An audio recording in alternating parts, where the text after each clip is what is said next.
Buenos días a todos, gracias por venir.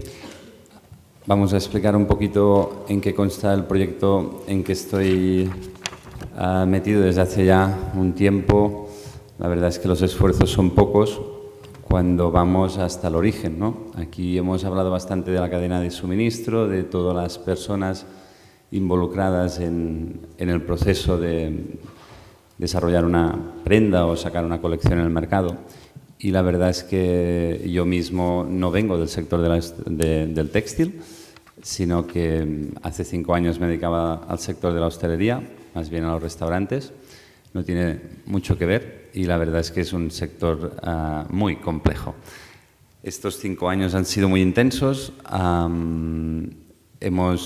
Organic Cotton Colors es una empresa que tiene 25 años de historia.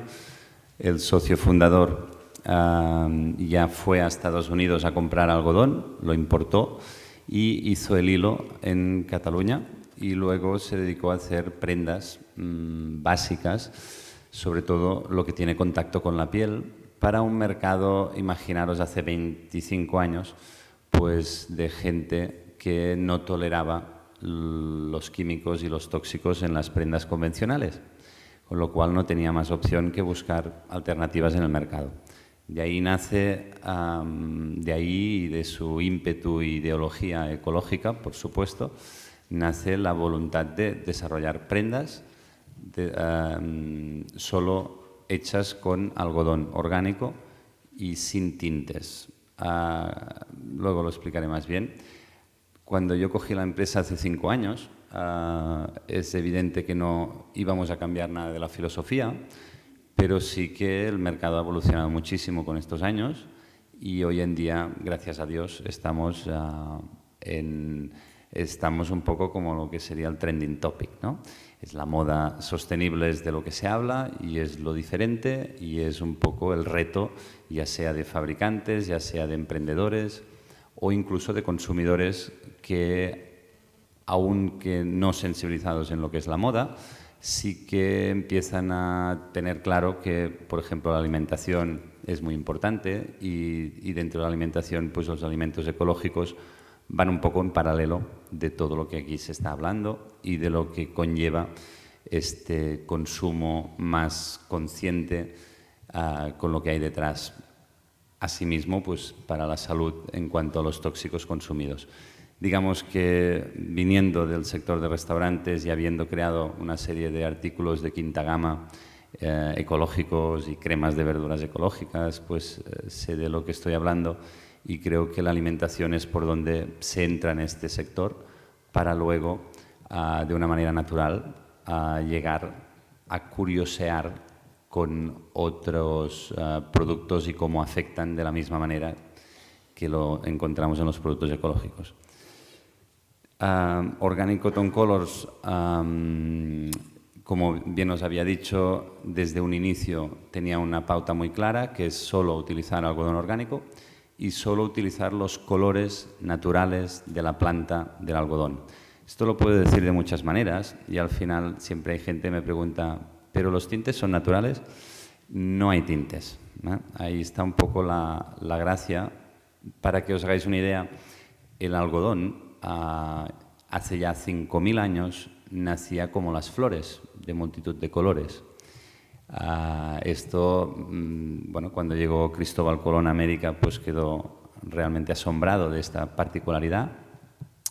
Y tenemos civilizaciones, la civilización maya y en ritos y tumbas donde se han encontrado multitud de colores del algodón.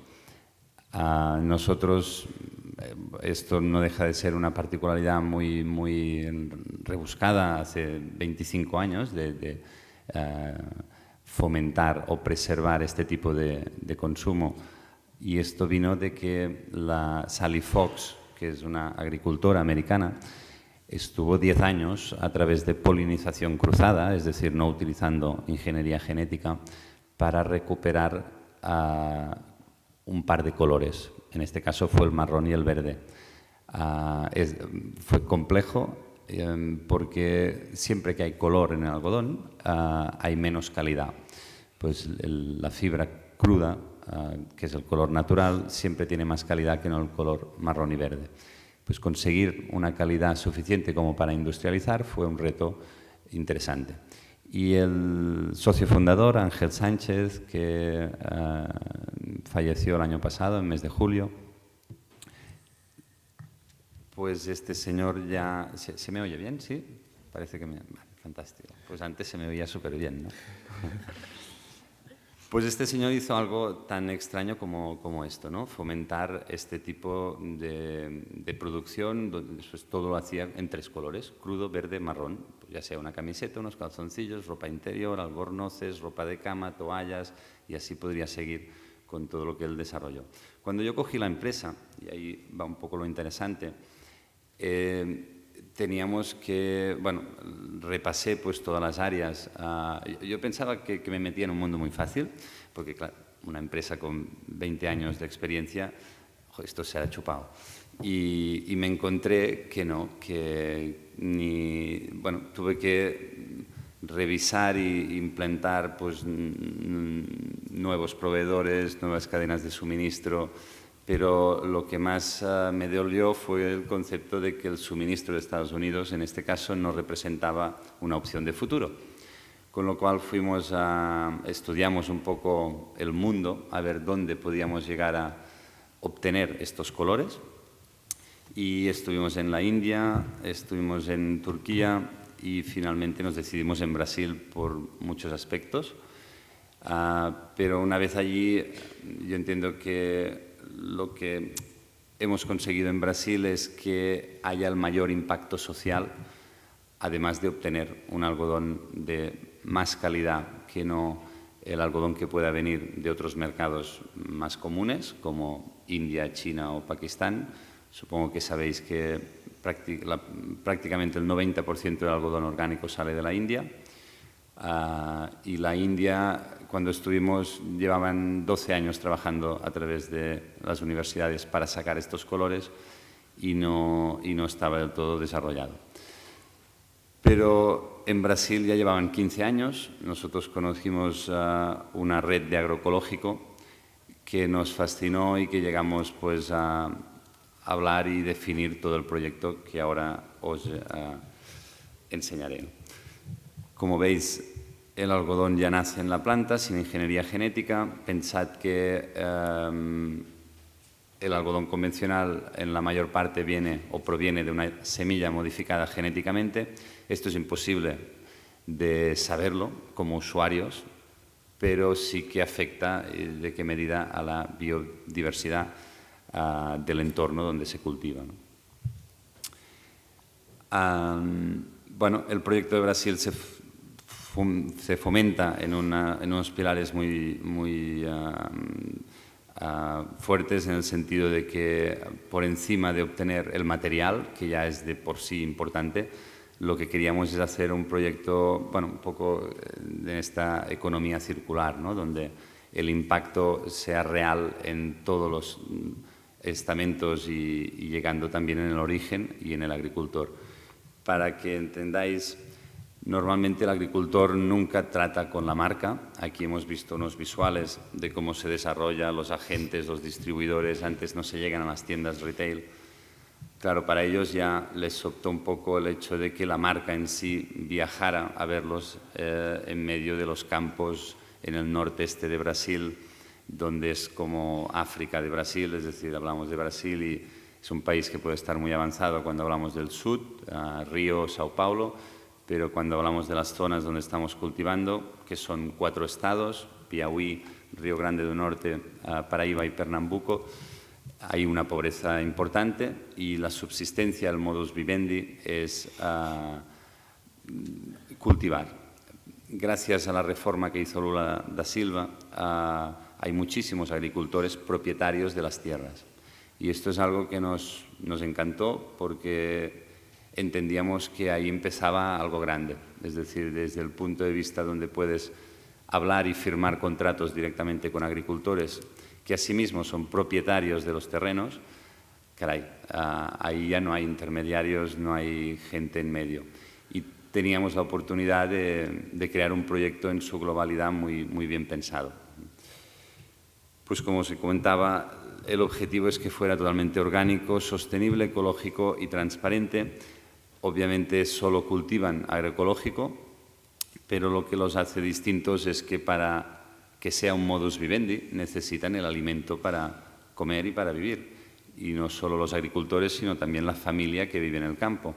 De ahí que ya por contrato se tengan que cultivar 4 o 5 alimentos además de algodón, con lo cual no practicamos monocultivo. El monocultivo se crea para maximizar la producción y suele venir de terratenientes con grandes extensiones donde se maximiza la producción para obtener un lucro. En definitiva, hay un propietario que gana dinero lucrándose de una manera legal, obviamente, e incluso dando unos salarios justos a los agricultores que trabajan la tierra, incluso teniendo un comercio justo o un sello de Fair Trade, pero es el propietario quien realmente gana el dinero. Aquí la condición es que sean propietarios, es que planten alimentos y estos alimentos también los venden como productos ecológicos, con lo cual también pueden obtener un rendimiento económico porque se venden como productos orgánicos si hay un excedente. El excedente viene de una vez está alimentada toda la familia y los animales que trabajan la tierra. Ellos utilizan o el asno o la vaca o el caballo en función de la compactación del terreno. Y todo esto que ahora os comento pues explica un poco el tirar del hilo y los aspectos que más distinguen este proyecto, ¿no? Las semillas son libres de transgénicos. Iré un poquito rápido a repasar estos temas. Sabéis que hay países hoy en día con una alta probabilidad de contagio transgénico, por más que el artículo sea orgánico. Es decir, nadie inspecciona semilla por semilla. Se da a entender de que un cultivo es orgánico y a partir de ahí hay un riesgo alto en función del país de que pueda haber un contagio. Normalmente los campos de algodón orgánico se desmotan en fábricas convencionales que se limpian y luego se procesa el algodón orgánico. Ahí puede haber trazas, puede haber contaminación. En nuestro caso, el hecho de que la desmotación, es decir, la separación de la fibra de la semilla, se haga en la asociación que agrupa a los agricultores y que esta asociación disponga de una máquina desmotadora propia a escala, que no llega a hacer 1 metro cuadrado, pues cambia un poco el paradigma. El agricultor es quien se desplaza en la asociación y él mismo se separa el algodón y se va a casa con una bolsa de algodón y una bolsa de semillas para replantar o para dar de comer a los animales. No se utiliza irrigación, tenemos campos de secano, solo se utiliza agua de la lluvia, con lo cual no podemos prever cuánta cantidad de algodón sacaremos. Este año está previsto en unas 40 toneladas, podrían ser 50, podrían ser 30, es algo que no controlamos. Los campos son trabajados con tracción animal, por lo tanto practicamos una agricultura ecológica respetuosa con la vida y la biodiversidad.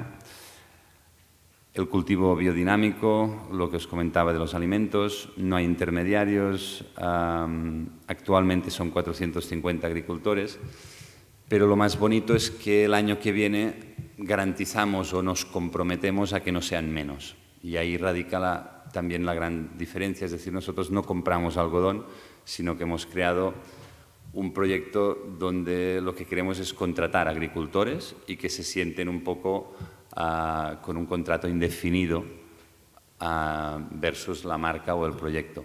No pueden salir de ahí. Es decir, lo que haremos es que si hay más demanda, estudiaremos la viabilidad de los agricultores que pidan formar parte del proyecto. Si cumplen los requisitos, forman parte del proyecto, se asignan los contratos y ya nunca salen de ahí. Pues el compromiso es nuestro de sacarnos el algodón de encima, porque si nos sale por las orejas tendríamos que decir este año quiero la mitad de algodón y ahí es donde todo el proyecto se desmorona. La estabilidad que les damos a estos agricultores es la base del proyecto que hemos creado. sin esta estabilidad no podríamos trabajar con las asociaciones gubernamentales para implementar nuevas variedades que nos den mayor calidad de algodón. Porque al final no estamos solo Brasil por el impacto social, que también, sino para obtener un mejor algodón que el resto del mundo. O si más no, es la idea. Con lo cual estamos ahora, ya este 2015, estamos plantando 2 variedades, se llama Seridó y Mocó. Estas 2 variedades nos van a dar unos 34 milímetros de fibra, cuando ahora estamos trabajando en 30 milímetros de fibra. Y el año 2016 ya nos estabilizamos con una calidad estándar de 36 milímetros. Aparte, esta variedad es una variedad antigua. En su momento, no sé si habéis leído, Brasil tuvo un problema con el bicudo, que era una plaga muy importante. Esta variedad, el Mocó, fue la única que resistió esta plaga y es una variedad muy querida entre la gente mayor, agricultores mayores, porque era lo llamado el oro blanco de Brasil, ¿no? Por la calidad, por el hecho de que no hace falta replantar cada año. Pensad que lo normal es ¿por qué se utilizan fertilizantes y pesticidas y productos químicos? Para que las plantas maduren al unísono. Con lo cual, cuando se decide, pasan las máquinas, arrasan con la planta y el algodón para luego limpiarlo y quitar la fibra. En nuestro caso, la recolección es manual. Entre todos los agricultores se ayudan en los asentamientos. Es una fiesta recoger el algodón. Y por lo tanto suele durar un mes la recolección. Se va cogiendo la planta conforme va madurando. El Mocó permite que esa planta produzca durante 5 años, con lo cual hay menos trabajo para ellos y además es muy resistente a las lluvias. Y en un marco como el que estamos trabajando, donde las lluvias son muy inestables en función de las zonas, es de vital importancia tener como mínimo una salvaguarda en cuanto a que la variedad precise muy poca agua. El problema es que el primer año no produce, por eso estamos produciendo el Seridó, que os he dicho antes, para sacar algo este año y al año que viene tener ya la producción óptima de Mocó. Tenemos el control total de todo el ciclo, desde el cultivo, la hilatura, porque luego este algodón se exporta de Brasil, se importa desde aquí España, en pluma, es decir, las semillas, como os he dicho antes, se las queda el agricultor. Esta es una diferencia muy importante, porque si nosotros quisiéramos ejercer una posición de poder allí, compraríamos algodón en rama y de esta manera tenemos el control. Nosotros damos las semillas a quien queremos. Tú plantas para nosotros, tú no plantas, pero los agricultores no tienen nada. En este caso, esta estabilidad que os hablaba antes hace que los agricultores gestionen sus propias semillas y ya tengan semillas para replantar el año siguiente. La hilatura se hace en Cataluña, la tejeduría, la plana también, la tejeduría de punto en Portugal y luego la manufactura, por ejemplo, de punto es en Portugal desde hace ya muchos años, pero por ejemplo el jersey que llevo de tricotosa está hecho en Igualada, las toallas las hacemos en Vic, la ropa de cama las hacemos en Barcelona. Vamos trabajando con proveedores de mucha confianza por una diferencia y es que nosotros proporcionamos siempre el material a nuestro proveedor y ahí está el control de la cadena de suministro. Nosotros sabemos con qué material trabaja. Trabajamos solo con colores naturales de la tierra, no tintamos, nunca lo hemos hecho en 25 años y tampoco aplicamos procesos húmedos, que ahí me gustaría resaltar el tema porque a veces hablamos del material, pero ya no es el material, sino es cómo ha estado cultivado, quién lo ha cultivado y qué procesos ha seguido una vez haya estado transformado. Es decir, se puede usar algodón orgánico en condiciones no óptimas y se puede tintar, blanquear con agentes cloratos, lejías, etcétera. Y también se puede procesar los acabados textiles, que son muy importantes y varios. Se puede acabados para darle más brillo, más suavidad, antibacterianos, antiarrugas, etcétera, etcétera. Todos estos acabados obviamente no son ecológicos, le dan unas prestaciones al material, pero añaden tóxicos, digamos que para nuestra clientela que no tolera este tipo de agentes, pues no podemos hacerlo. Y esto conforma el sello CC Guarantee, que es nuestro máximo objetivo, crear una, digamos, certificación propia que garantice estos atributos que os he estado comentando, porque entendemos que en los próximos años va a haber mucho más algodón orgánico proveniente de distintos sitios del mundo, y lo que queremos es, además de estamos certificados GOTS para todas las cadenas de transformación, hilatura, tejeduría, manufactura, printing and dyeing, es decir, abarcamos toda la cadena con las unidades que nosotros mismos hemos certificado, pero como os he dicho antes, nos interesa más promocionar nuestra propia certificación porque entendemos que el cómo también es muy importante, cómo se cultiva este algodón. Al final es que los agricultores se sientan que forman parte del proyecto, tanto como nosotros. Y aquí, pues, bueno, un poco las distintas áreas del negocio donde estamos ofreciendo soluciones. Hacemos desde colchones. Cuando digo hacemos, pues ya os he comentado, no tenemos fábrica de colchones, trabajamos con una artesana en Barcelona que de esto sabe un rato y le proporcionamos los materiales. Al final es ofrecer soluciones al cliente final.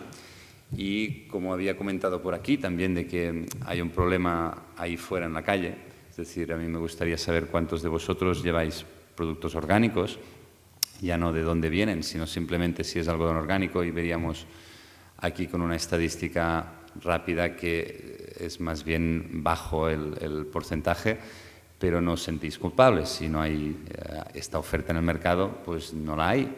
Por ahí tenemos que trabajar todos bien creando conciencia, y en nuestro granito de arena pues es proporcionar tejidos a cualquier diseñador emprendedor que quiera iniciar un proyecto con esta base, ¿no? Tenemos ahora tejidos de punto y plana con unos 35 tipos de tejido, los tenemos en stock, por lo tanto no pedimos cantidades mínimas. Nunca pedimos cantidades mínimas de ninguno de nuestros artículos. Una tienda o profesional puede comprar una camiseta o puede comprar 1 metro de tejido y crear sus colecciones, sus muestras y ver la viabilidad del proyecto antes de comprar una cantidad importante. También ofrecemos servicios de manufactura para otras empresas, servicios globales. Luego hemos creado estos muebles retail para tiendas. Y ya un poco para entrar en materia, aquí pues veis un poco la flor del algodón, que es blanca y luego cuando está fecundada se vuelve de color lila, ¿no? Violeta. Y abajo están los capullos antes de salir, de secarse, y cuando les da el sol en este último etapa, pues se seca y ya sale la planta. Color verde, como podéis ver también. Aquí cómo se ayudan todos ellos a recolectar. Aquí es una de las reuniones que hicimos entre agricultores para que veáis lo importante que es el obtener comida. Ahí esta es la primera exportación que hicimos de algodón, son 15 toneladas en distintos colores. Y aquí es la hilatura donde vamos a trabajar en Puig-reig, en Barcelona. Y nada, eso es todo, que si no me enrollo un montón. Gracias por escucharme.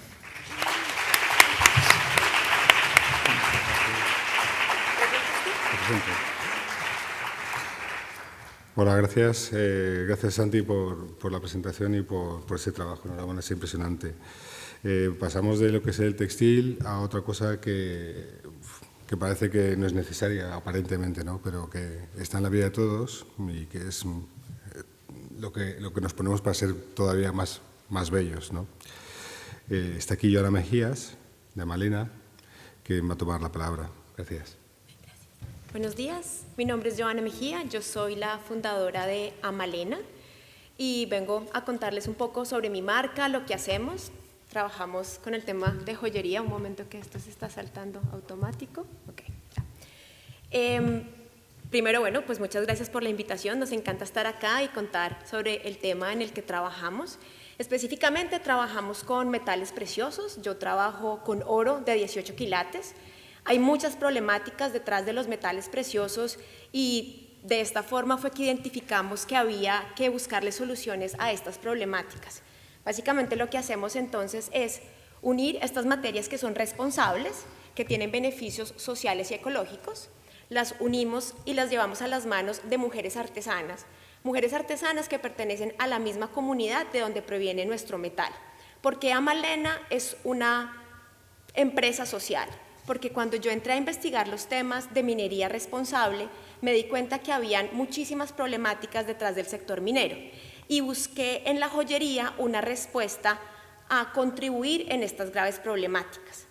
Creamos estas piezas que tienen una tradición orfebre. Por lo general en los países donde hay este sentido minero hay una relación muy cercana entre la minería y la orfebrería. Vamos a dejarlas pequeñita para que no se ande saltando automáticamente. Disculpa. No hay problema.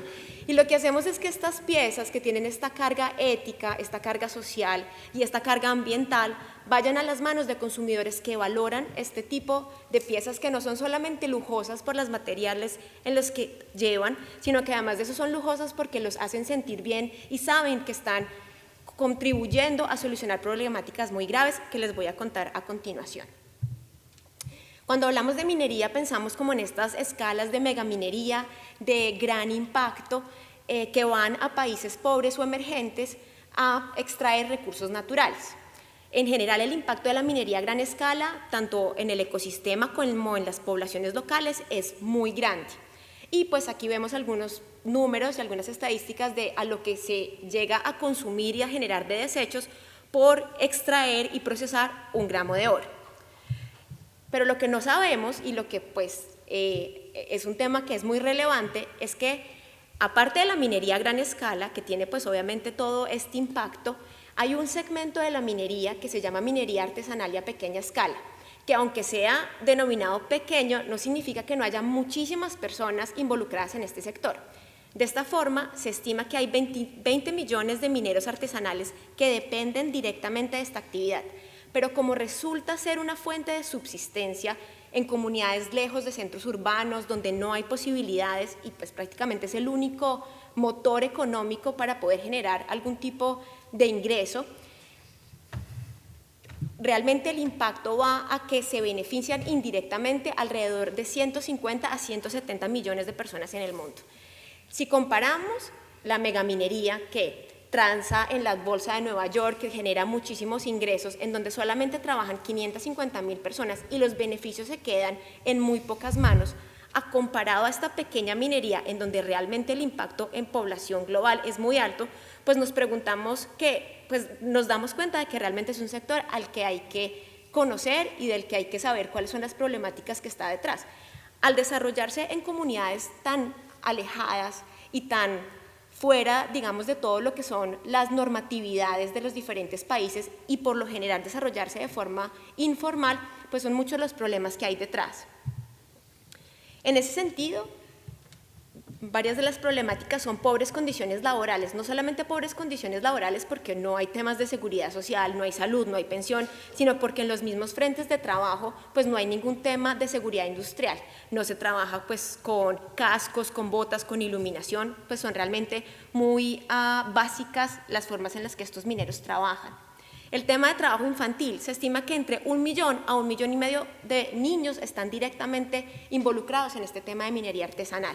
Hay un tema además de inequidad de género muy complicado, sobre todo en estos lugares el machismo es muy fuerte, el trabajo minero es un trabajo físico, es un trabajo que demanda un esfuerzo de trabajo con las manos que es muy complicado y que las mujeres pues por lo general no tienen la capacidad física para desarrollarlo, entonces casi que se quedan marginadas y se quedan por fuera como de las diferentes actividades económicas. Y por lo que es más conocido este sector, digamos que por lo que llamó la atención de los diferentes organismos internacionales, es por las terribles prácticas destructivas que tiene para el ambiente. No solamente, digamos como vemos en esta foto, por el uso de retroexcavadoras, sino por un químico que es utilizado para concentrar el oro y es el mercurio. Y eso les voy a contar un poco para que, digamos, sepan de cuáles son las problemáticas detrás de este sector y que además de eso pues toca la vida de tantos millones de personas en el mundo. El mercurio, al entrar, digamos, en la cadena alimenticia, se convierte en un químico tóxico que se llama metilmercurio. Entra a la cadena alimenticia a través del consumo de agua contaminada o de peces contaminados. ¿Por qué es tan grave el tema de la minería artesanal y a pequeña escala? El 39% de la contaminación que se genera en el mundo proviene de este sector. Estamos hablando que hay 727 toneladas que se emiten al sistema, al ecosistema, al ambiente de mercurio proveniente de esta actividad. Pero bueno, si el mercurio no tuviera ningún efecto sobre la salud humana, pues nosotros no tendríamos por qué preocuparnos.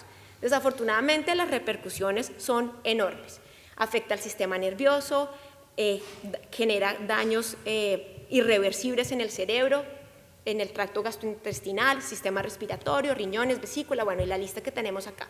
Lo más grave, y es una de las cosas que a mí pues me mueve más como emprendedora social, son los efectos que tienen en estas víctimas que no tienen nada que ver ni con la actividad económica, ni que ni siquiera han venido al mundo a tener que ser presas de una situación tan compleja como la contaminación por mercurio, y es el tema de los bebés en el útero. Cuando las madres consumen pescado contaminado o agua contaminada, los bebés no pueden desarrollar su cerebro, hay unos temas gravísimos de retraso mental, pueden nacer ciegos, temas cognitivos, temas de desarrollo motor. Entonces realmente hay unas víctimas silenciosas que ni siquiera están involucradas en esta actividad económica y que terminan siendo los que más pagan por esto. Aquí un poco lo que les contaba, y un poco también el tema es que cuando pensamos en que esta problemática de contaminación o estas problemáticas sociales a nosotros no nos tocan porque estamos muy lejos, porque de pronto pues en Europa no va a llegar este tema de contaminación por mercurio, pues no es así. El mercurio no tiene fronteras. El mercurio es un químico tóxico que se puede evaporar con mucha facilidad y genera un efecto como ping-pong de reemisiones, es decir, que va de las fuentes de agua a la tierra y de ahí va a la atmósfera y así queda por muchísimos años. Y como obviamente no hay fronteras para los químicos tóxicos, pues estos viajan a través de los continentes. Lo mismo sucede con el tema de la contaminación a través del consumo de pescados contaminados. Otra de las cosas más graves es que cuando un pequeño pez en la cadena alimenticia queda contaminado por mercurio y este es consumido por un depredador más grande, el metilmercurio se concentra aún más. Es decir, que aparte de que ya está contaminado, hay además un efecto, se llama biomagnificación.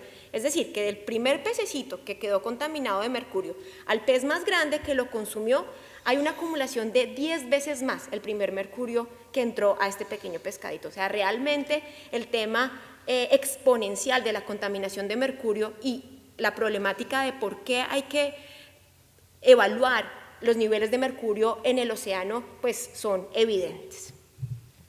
Nosotros desarrollamos nuestra iniciativa en Colombia, en una comunidad minera al sur del país. Como les decía, por lo general estas comunidades utilizan la minería como un medio de subsistencia. Porque además de eso, Colombia representa un país importante para buscar soluciones a estas problemáticas de la minería artesanal y a pequeña escala. Porque además de eso hay una conexión muy fuerte entre los grupos al margen de la ley y la minería ilegal.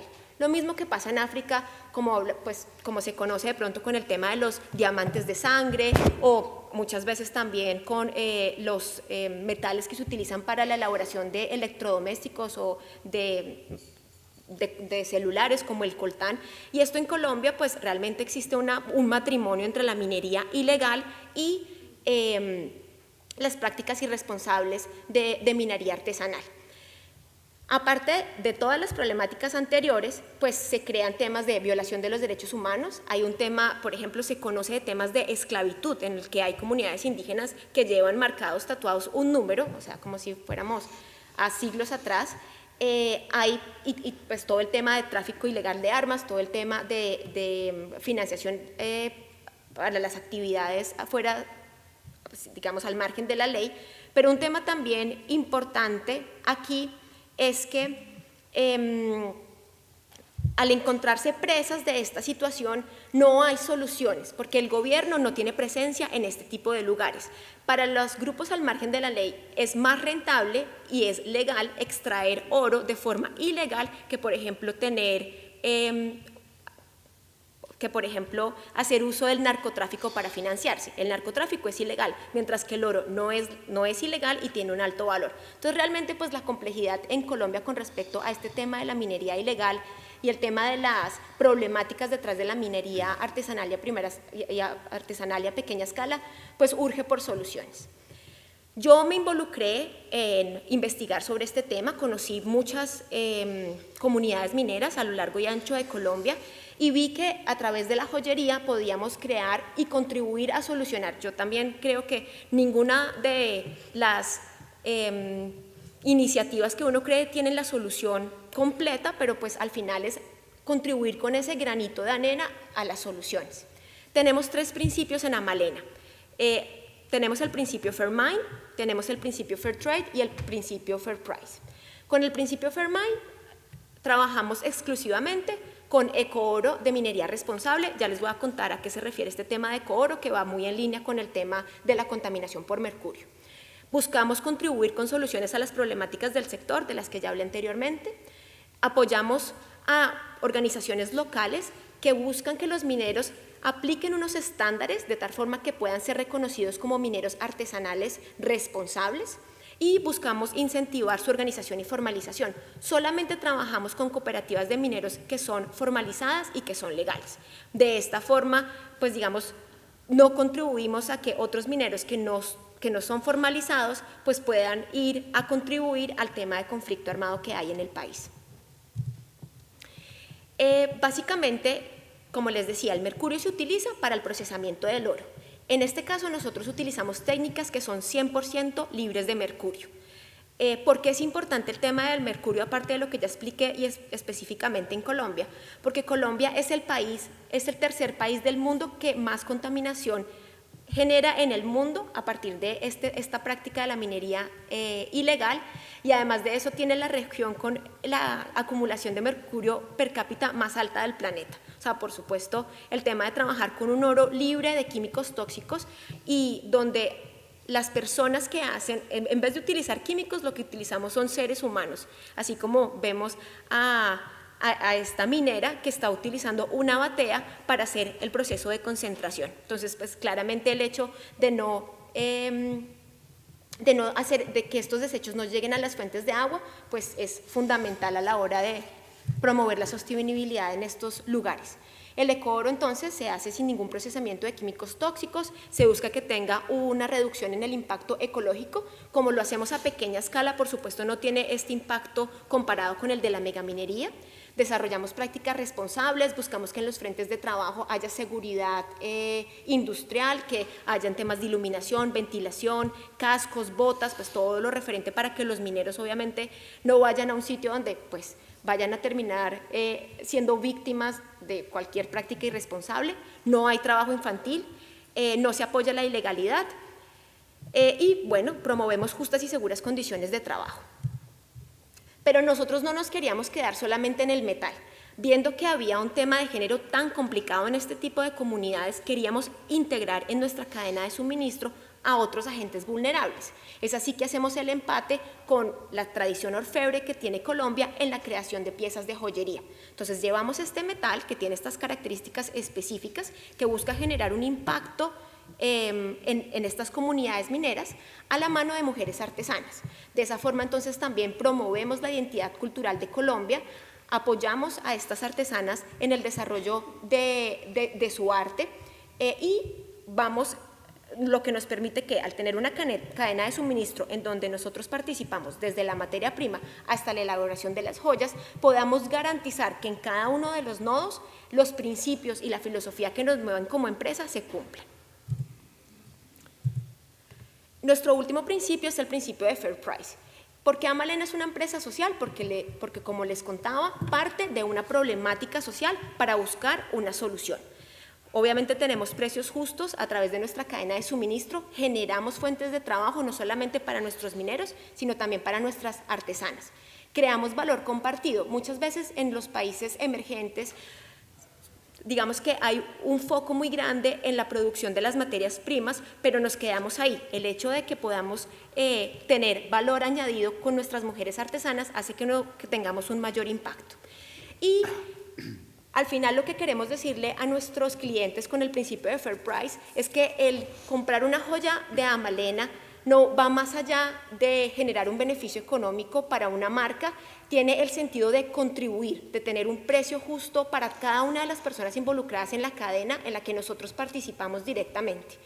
Y pues para concluir, pues es invitarlos un poco a saber cuáles son el origen de las materias con las que trabajan, qué problemáticas hay ahí que los mueven como seres humanos y cómo a través de la moda sostenible y la joyería ética se pueden buscar soluciones a estas problemáticas tan complejas. Muchas gracias.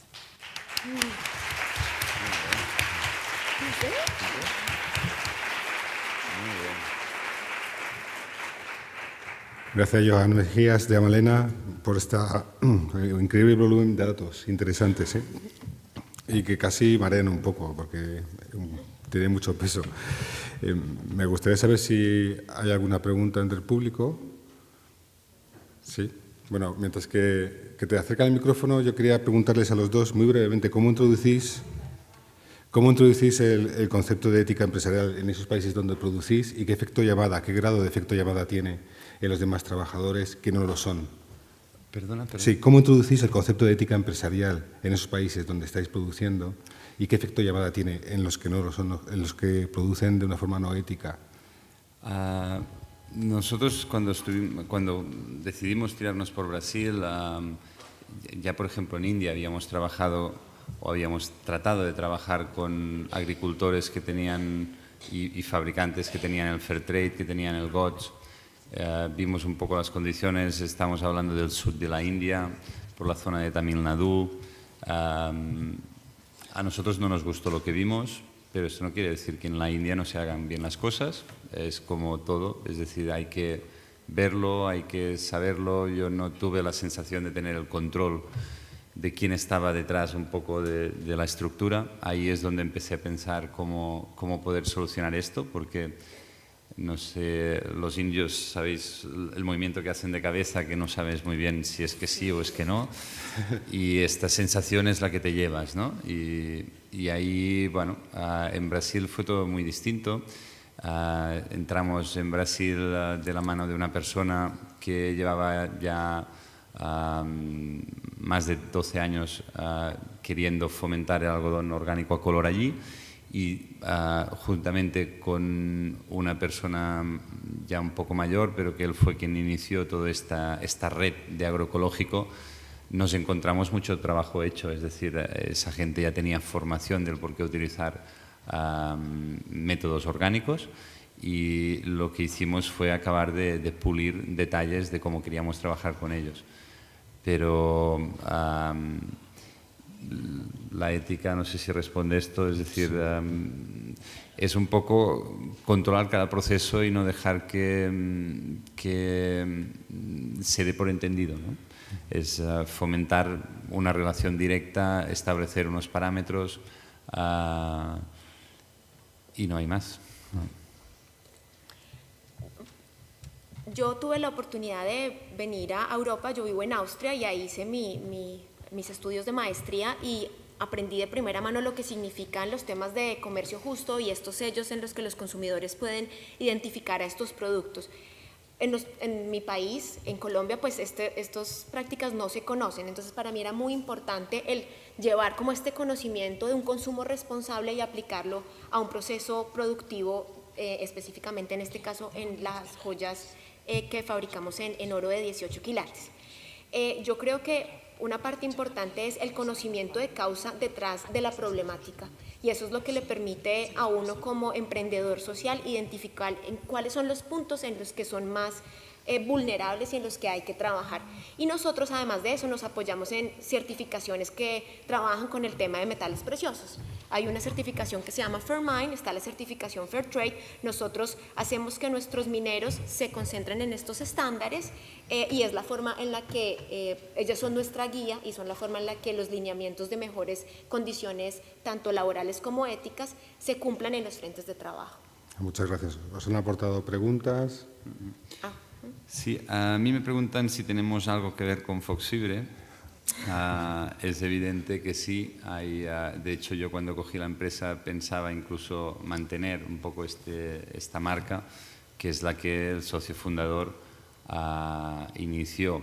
Es bastante complejo porque Sally Fox, que antes os comentaba, fue quien creó los colores y luego entró en una relación con el socio fundador donde él compraba directamente el algodón en Estados Unidos y luego procesaba, como os he comentado, con multitud de prendas. Para que os hagáis una idea, luego cuando yo cogí la empresa, fui a ver a Sally Fox, estuve hablando con ella y ella quedó alucinada de ver todos los artículos que se habían hecho, de ver la tienda que tenemos o el showroom en Santa Cristina de Aro, porque después de tantos años que ella trabajó en desarrollar estas fibras, nunca nadie en Estados Unidos creó, digamos, nada a nivel de marca con este material, ¿no? Bueno, nosotros, el socio fundador tuvo permiso en su momento para distribuir la marca, digamos que nosotros tenemos la marca registrada para lo que es prenda acabada, tejido y prenda acabada, y la empresa americana lo tiene para algodón y hilo. Cuando vi que no representaba una opción de futuro es cuando me cambió toda la estrategia comunicativa de marca y vi que no quería emprender un proyecto por los próximos 20 años con una marca americana, digamos, que no hacía referencia a de dónde venía el algodón. Y de ahí pues nos quedamos con el nombre de la sociedad que siempre ha sido Organic Cotton Colors, pues lo establecimos como nombre de marca y emprendimos esta nueva etapa. Gracias. Os pido brevedad, porque creo que se acumulan las preguntas. Vale. La primera pregunta que tengo es ¿cómo reemplazan el mercurio? ¿Qué proceso? Si utilizamos algún proceso químico, ¿es mecánico?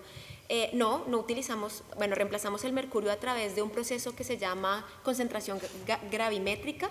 Cuando los materiales salen de las minas, se trituran, esto se hace en pequeños polvillos, pasan a través de unas mesas vibradoras donde se concentra un material que tiene una acumulación de metales preciosos y de ahí pasa a un proceso de lavado a través de unas bateas, que en la foto que vimos de esta mujer que tiene esta batea, y de esta forma simplemente el proceso gravimétrico hace que los metales pesados se condensen en el fondo y las otras materias, digamos, que queden en la superficie y es así como se hace el proceso de concentración. Después de cuando ya se tiene una acumulación de oro suficiente, pasa a ser fundido y es así en el que evitamos el uso de los químicos tóxicos. ¿Comercializamos el oro? No. Amalena por ahora se centra en hacer este impacto en esta comunidad minera y lo que hacemos son joyas de 18 quilates, pero con muchísimo gusto les puedo dar los contactos de las organizaciones en Colombia que son multilaterales, es decir, que su casa matriz esté en Colombia no quiere decir que no tengan impacto en otros países. Se trabaja en África, hace poco en Mongolia hay un oro certificado como ecooro y para mí es un placer que otros joyeros se interesen por este tipo de metales y que apoyen estos cambios que hay que tener en el tema de minería responsable. Gracias, Joana. Santi. Yo aquí tengo dos que las puedo coger iguales, que es lo de siempre, es decir, como no hacemos colores, la gente nos pide colores y estamos en un mundo de color y esto es así, ¿no? Nosotros tenemos ahora un proyecto para establecer serigrafías o posibilidad de marcar logotipos o diseños en láser quemando el producto. Dicho esto, también ofrecemos tinturas certificadas GOTS. Y en el caso de la estampación ya es distinto, porque si entramos en el punto de vista de qué es lo más ecológico, pues una estampación digital no requiere agua y es mucho más ecológico, si bien los productos utilizados no son orgánicos. Y por el otro lado tenemos pues, los tintes al agua o tintas vegetales, que supongo que habéis oído hablar, pero lo que nos dicen es que los fijadores son tóxicos, al final tampoco son perfectos. ahí estamos, pero no solo nosotros, sino la industria en sí. Nike me parece que ha sacado unas camisetas donde no requiere agua también, un proceso de innovación. Bueno, yo creo que es el gran reto, ¿no? Poder tintar y tener colores de una manera sostenible. Pensad que las pequeñas comunidades, por ejemplo, en Perú, sí que lo hacen con sulfato de hierro, con alumbre, lo que son los fijadores, pero a nivel industrial es difícil establecer este proceso, ¿no? Si quieres. Sí, yo creo que esta es la tuya, Johanna. Sí. Pues básicamente si buscamos introducir productos en la red Poliverde, ¿sí? Polibori. Polibori. Yo No la conozco. Yo tampoco. Pero claro, sí es una oportunidad para que nosotros podamos dar a conocer lo que hacemos y promover este tema de minería responsable. Estas y todas las plataformas que quieran hablar de nosotros, más que bienvenidos. Hay muchas, la verdad. Fair Changes, por ejemplo, estamos dentro, hay muchas plataformas que fomentan un poco este consumo más responsable. Yo aquí tengo una que me encanta, muy interesante, porque creo que ha dado en el clavo. Pone, ¿cuál es el desfase entre oferta, demanda en algodón orgánico sostenible? Nos han enseñado en la universidad que si no hay demanda, normalmente no se genera oferta. Y las grandes marcas no lo ven como un nicho de mercado. Nosotros hemos estado en grandes marcas, estuvimos en Londres con Marks & Spencer. Ellos estaban muy interesados en el tema de color, pero comentaban que íbamos muy avanzados y que esto no llegaría nunca a ser o a ser un demandado, ¿no? Y yo creo que la teoría aquí es que esto se tiene que regir de manera totalmente distinta a como lo habíamos estudiado. Yo creo que se tiene que generar una oferta para que exista una demanda, y menos cuando no disponemos de información, y hablo a nivel de usuario de calle. Si no hay información, ¿cómo vas a pedir algo que no conoces? Con lo cual, aquí estamos todos los que estamos haciendo emprendimiento, proyectos independientes, pequeños, ofreciendo soluciones a esta gente para que haya más posibilidades de que haya oferta en el mercado. Estoy convencido que si hay oferta, se va a generar la demanda. Evidentemente no para competir con Inditex en el gran volumen de demanda, pero es un nicho que va a ir creciendo, sin duda. Disculpe, se refiere a evangelizar, ¿no? Al proceso de evangelización para que la gente conozca el producto y se convierta a la moda ecológica, ¿no? Sí, es una de las técnicas de marketing. ¿Se refiere a...? Perdón. Evangelización. Evangelización, sí. Esta es una palabra fuerte, ¿eh? Sí. Se le llama así en marketing. Sí. Sí, ya sería esto, sí. Gracias. Pero muy todos bien. estén evangelizados. Sí. Muy espiritual, sí. ¿Alguna pregunta más en la sala? No. Bueno, pues solamente agradecer a Slow Fashion Spain por organizar esta jornada y invitar a estas dos personas y con sus interesantes proyectos. Si queréis más preguntas después, no creo que os escapéis, ¿no? Estáis por aquí. Estaremos por aquí. Tenéis el networking y será una oportunidad de conoceros de primera mano. Muchas gracias. Muchas gracias a vosotros. Muchas gracias.